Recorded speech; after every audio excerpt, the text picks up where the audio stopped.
আজকে আমার একটা বিয়েবাড়ি আছে আর এদিকে মেঘলা আকাশ, পড়ছে বৃষ্টি, তাই শ্যাম্পু করে একটু ড্রায়ার দিয়েই আজকে চুলটা শুকিয়ে নিলাম। সাধারণত আমি ড্রায়ার ইউজ করি না। তারপরে বসে পড়লাম গিফট প্যাক করতে। একটা কুর্তি কিনেছিলাম অনলাইনে, সেটাকেই গিফট র্যাপার দিয়ে আটকে নিচ্ছি, তাহলে দেখতে একটু ভালো লাগবে। কেমন হয়েছে র্যাপিংটা অবশ্যই জানিও। তারপরে পরে নিচ্ছি নেল পলিশ। আমার সাজুগুজুর মধ্যে সব থেকে ভালো লাগে নেল পলিশ পরতে এবং লিপস্টিক পরতে। তোমাদের কোন পার্টটা বেশি ভালো লাগে সাজগোজের মধ্যে অবশ্যই জানিও।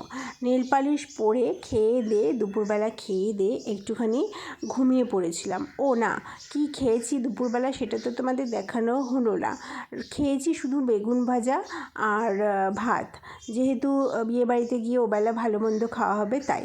তারপরে সন্ধ্যাবেলা উঠে শ্বশুরমশাই আর আমি খেলাম একটু চা, তারপরে রেডি হয়ে যাব।